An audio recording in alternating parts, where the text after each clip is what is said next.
I mean, I will if you really, really want one. And honey, it's all on the board. Oh, I don't think you already told that, because I didn't know. That's right. Where does it even Okay. No, the homework is not due tomorrow.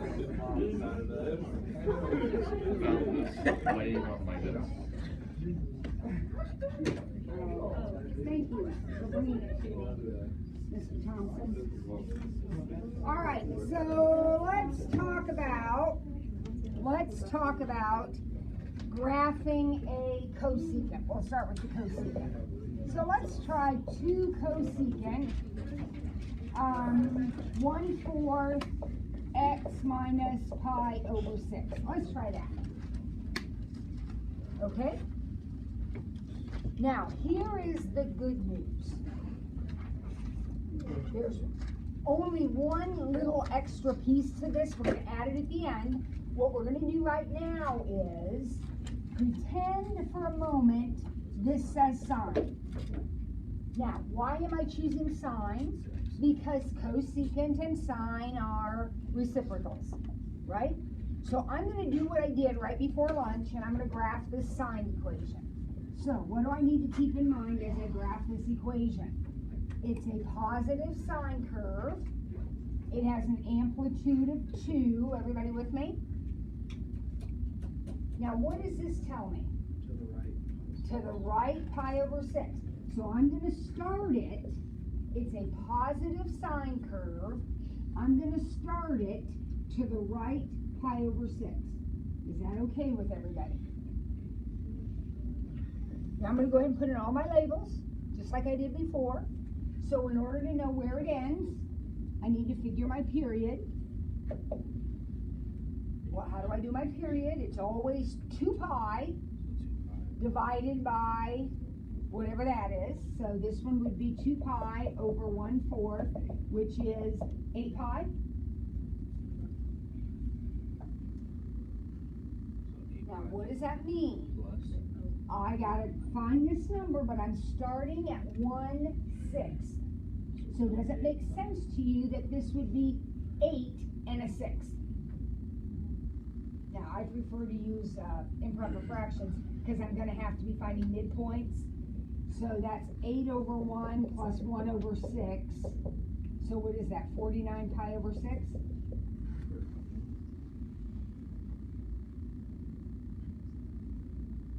All you did was you made 8 into a fraction. 8 is 48/6. So 48 and 1 is 49. I got a common denominator. That's how I add fractions. Now I'm going to do the same thing here. I'm going to find the midpoint. So 1 and 49 makes 50, and half of 50 is 25.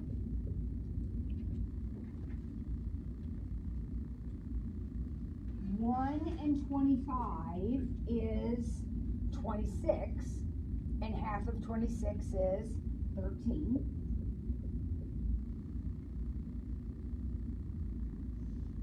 $25 and 49 is 74, and half of that's 37. And then I'll go ahead and do my little check. It looks like I'm adding 12, and 12, and 12, and 12. So it all checks out perfect. Now that is a picture of the sine. That's what we did before lunch. Does that look familiar? Now my job is to turn it into a cosecant, and that's very, very simple. You know this if you memorize what you were supposed to memorize. Wherever it crosses the axis, so this place, and this place, I want you to put in an asymptote. Because at these points, the sign is 0. So when you do the reciprocal of 0, it's undefined. It's 1 over 0. So every place I cross the axis, I'm going to drop in an asymptote. And then, because I'm doing the reciprocal, I'm going to take this hill and I'm going to flip it. So it becomes a parabola that looks like this. So the hill just gets flipped, just like you flip the fraction, you flip the picture. And then guess what happens to this guy? He gets flipped, and that is your cosecant. Now, there is one additional difference I want to make sure we talk about. When I have you make your list of stuff over here, we have amplitude, and we have period, and we have phase shift, and we have vertical shift. Now, we haven't talked about this yet, or we haven't had one yet. We'll do one in a minute. But vertical shift, that's when you pick your picture up and down. I mean, pick it up and down. And how would that show up in the equation? We have not had one yet, but what would happen in the equation to make us lift our picture? We're going to put a plus or a minus out here. We'll do that next. But these are the things I'll have you list. This problem has no vertical shift. It's not shift. There's no number added on the end. Its phase shift is positive pi over 6. We picked the picture up and moved it pi over 6. Phase shift is also called horizontal shift. We've shifted it pi over 6. The period we calculated to be 8 pi. Now here's where the difference is. If this were a sine, if it were actually a sine, we would say the amplitude was 2. But because it is a cosecant, there is no amplitude. Now, is the 2 still a vital part of the problem? Yes. But amplitude, remember, is the height of the waves. It's half the distance from the top to the bottom. And what can you tell me about a cosecant? There's no height. And there's no depth. And they go forever. So there can be no amplitude if there's no ceiling and floor. You need a ceiling and a floor to calculate an amplitude. And this curve does not have that. Okay? So if it's a cosecant and you're asked to fill in this, I call it a chart, you're asked to fill in this chart, that would be none. Okay? If it's a sine, that would be 2. But the 2, even if it's a cosecant, the 2 is still part of the picture. Because that tells me the bottom of my parabola and the top of my parabola. Okay? Now, let's try another one. Let's do a secant. Let's do 4 secant 2. Let's just do 2x plus 3. Let's just do that.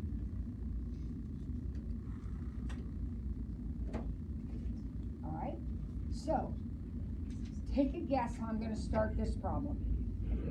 I'm going to think of it as a cosine. So I'm going to pretend for a moment that it's a cosine.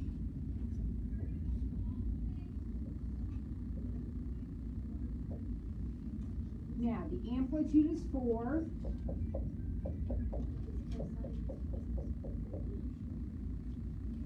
So here's 4, and here's negative 4. And I'm going ahead and I'm actually putting in some hash marks this time. I don't usually do that. Why am I putting in hash marks? Because at some point I'm going to have to pick this thing up 3 units. So I'm going to count off 3 units. So I'm going to go ahead and put in hash marks. Now, it's a positive cosine, and it does not have a phase shift. In other words, it starts right where it's supposed to. Would you agree with that? That it starts where it's supposed to. It's not shifted sideways. I know it's not shifted sideways because what does it not have? Parentheses. It doesn't have something like this, right? That would shift it. It doesn't have that. Okay, what's its period? It's supposed to be 2 pi, but this one is divided by 2. So this one's pi. So can I say this is pi right there? Yes, I can this time because I started at 0. Right? So this point would be pi over 2. This one would be pi over 4. And this one would be 3 pi over 4.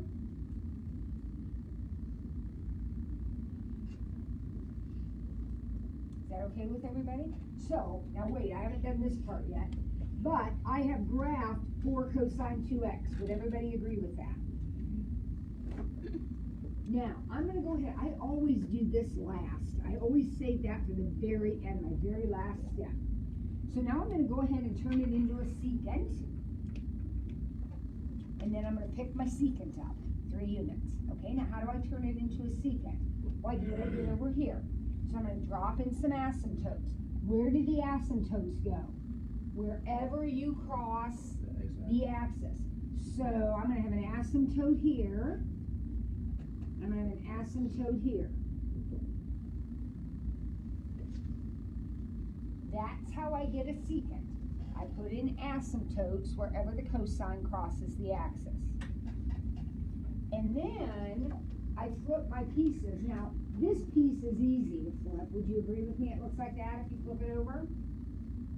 Remember, these go on. So what you've got is just half of this parabola, and then the other half over here. So it looks very weird, but you have the 2 halves of the parabolas because you had half a hill on each side. Is that okay? Now we're going to take the whole shebang and pick it up 3. So see this dot right here that's at 4? That is going to get picked up to 7. Now you got exactly the same shape. So you got that red thing now up there. And then see this parabola right here? He's going to get picked up, so he's now going to be at -1. Would you agree with me? He's still the same parabola. And then just like you pick that one up, you're going to pick this one up. So the green, there's a lot going on in that picture, but the green is the answer to the question. When you do this, like on a test or something, you might want to have a colored pencil or something with you, or else you can erase as you go. Like, okay, once I don't need this anymore, I can erase that out. And then once I raise it up, I can erase this out. And that leaves you with just the curve that you wanted. Okay? So just like before, if I said to you, what is the amplitude of the secant, you would say 9. If I said, what is the phase shift or horizontal shift, you would say 0. But the vertical shift is 3.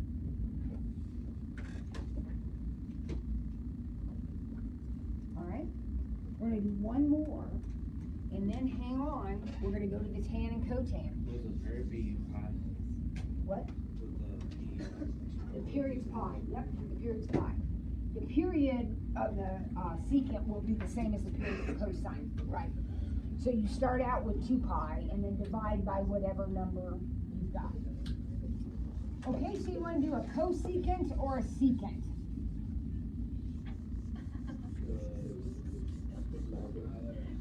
Do you care?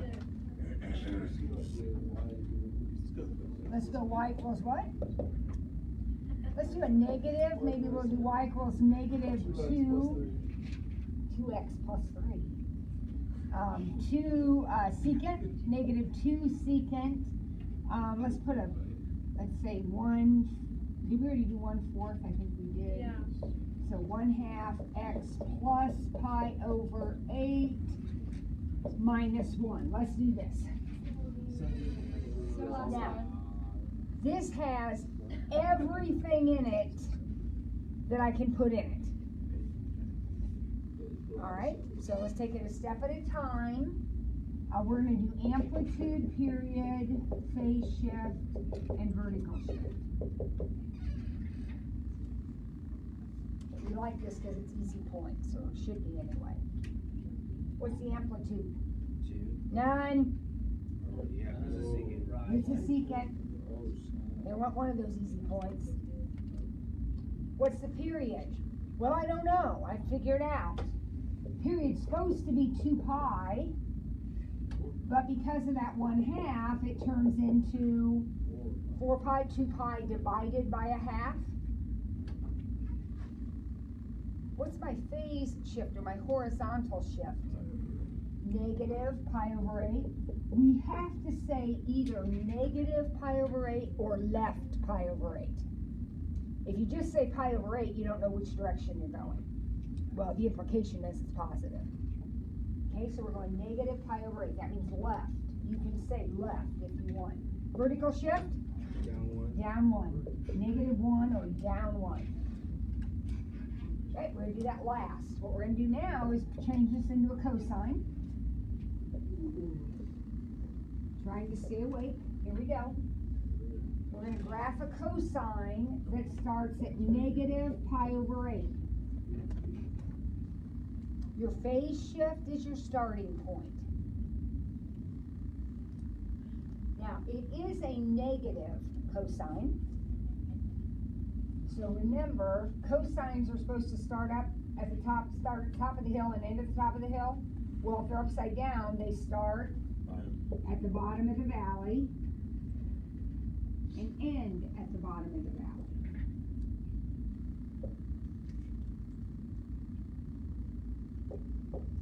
And my amplitude of the cosine curve is 2, so I'm going to go up and down 2 on those hills. Got a little carried away there.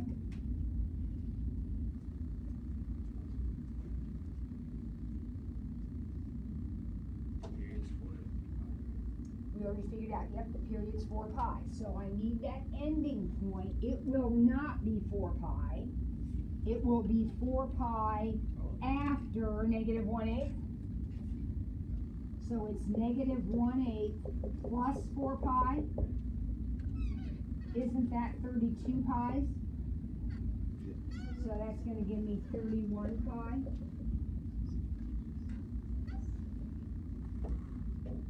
Start at negative 1/8 and add 4. Now, right in the middle will be the midpoint of negative 1 and 31. So negative 1 plus 31 is 30, divided by 2 is 15. So, wouldn't your period be 3 pi over 8? 3 pi over 8. Or 31? No. Period's distance from beginning to end.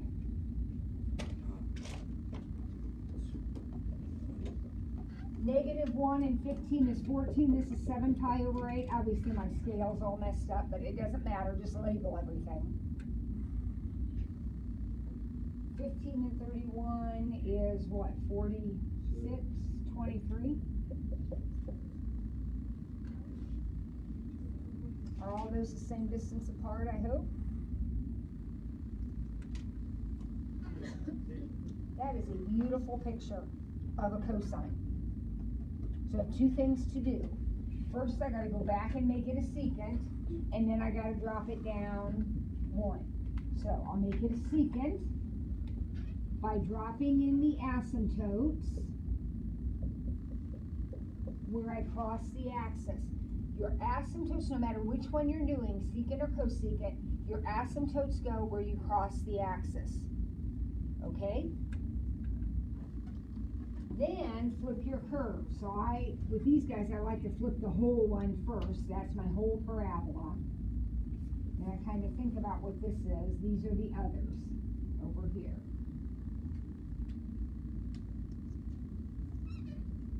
They would look like that if you flip them.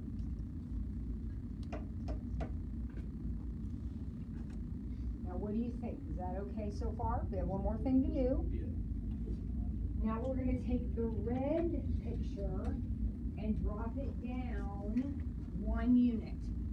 So the red is coming down 1. So the parabola is going to vertex from down here and from here.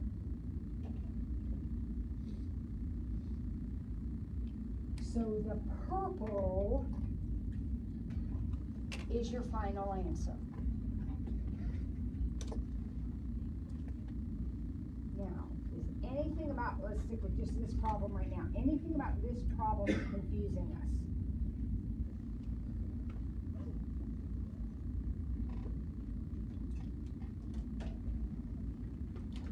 Okay, we have one one more thing, and that's it. One more thing to talk about. And I'm not talking about that's it today. I'm talking about then we can be done with all this and start reviewing stuff. Here's the last thing we have to talk about. What do you do if you have to graph a tangent?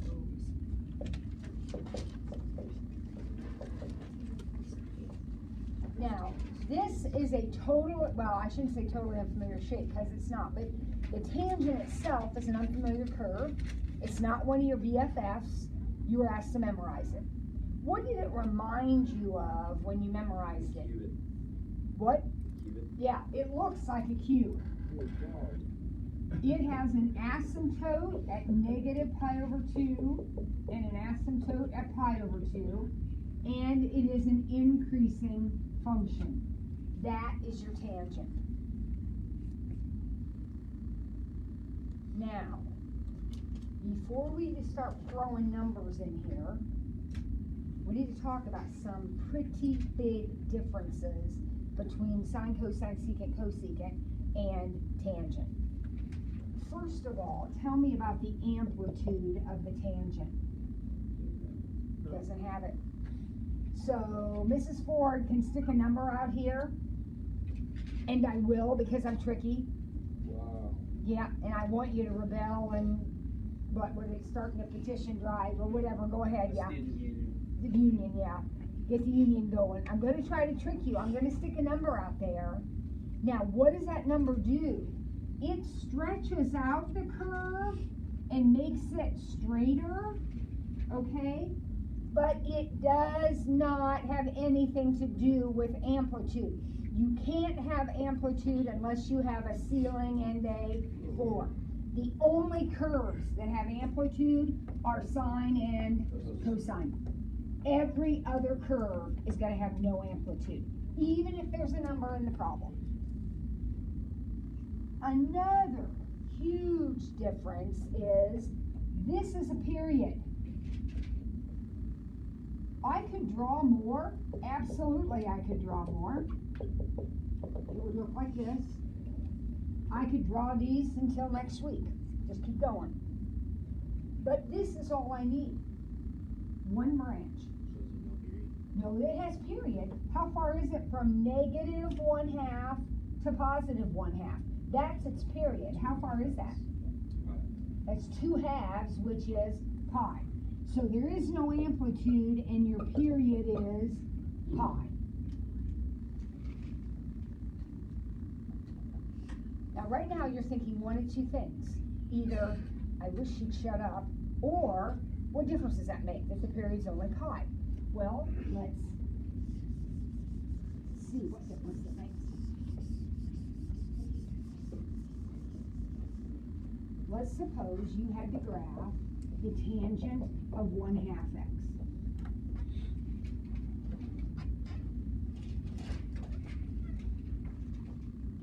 All right.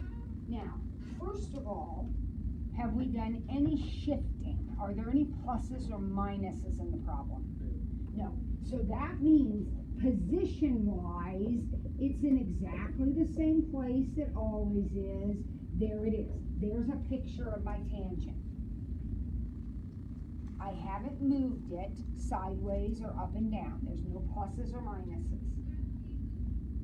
Now what I have done, Griffin, is put a coefficient on the x.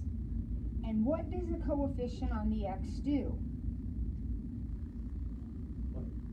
It divides the period, right? Now, for a tangent, the period is supposed to be pi. But I put a 1/2 there, so my new period is 2 pi. That means that from here to here is 2 pi. So what would these labels be if this whole distance is 2 pi? What would this label be? Negative pi. And this one is positive pi. There you go, you're done. You graphed your tangent.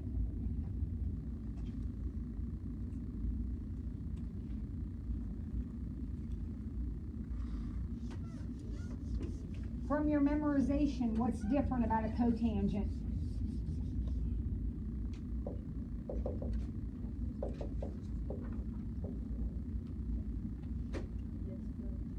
Okay, first of all, it's upside down, which makes perfectly good sense because it's the reciprocal, right? So it's turned upside down. But there's another difference. It shifts over. It shifts over.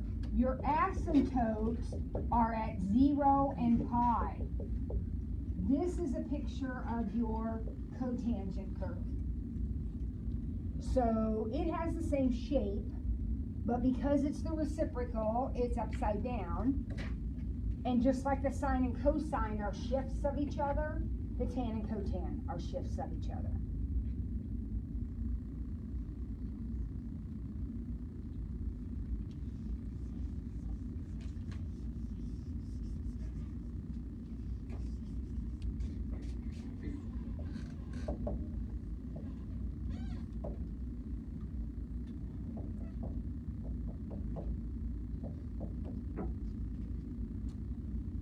I'm not going to get too wild and crazy with the tan and cotan because they are a little bit more difficult to graph, especially vertical shifts are tough. But I think we can do this. What's happened to this cotangent? It's moved to the right. Okay, now here's what I want you to do. This is so important. You've got to remember what a normal cotangent looks like. See how it has an asymptote at 0? That asymptote is now shifted over to pi over 5. Does that make sense to you? You're picking this up and moving it over. So the asymptote that was at 0, that's 0 for the cotan, is now pi over 5. Then someplace out here, I'll have to figure out, there's another asymptote, and then it does this. Okay, that's just what cotangents do. Now you need to figure out that one and then this one. I'm going to do it in that order. Because once I know that one, this will be the midpoint, right? So I need to find that one. Now what do I know about this distance? It's pi. The period is pi, and since there's no coefficient there, it gets divided by 1, or it's just still pi. So the distance from here to here is pi. Which means what's this label? If this is pi, what is it? Pi plus pi over 5, so basically 1 plus a fifth, which is 6/5.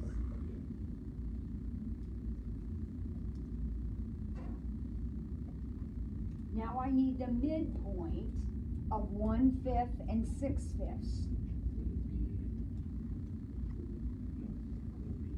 A little bit tricky. 3.5. Okay, well we don't like to mix fractions and decimals because it'd be 3.5 pi over 5. We don't want to do that. So here's what I want you to do.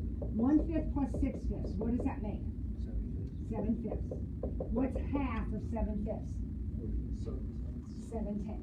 So this is 7 pi over 10.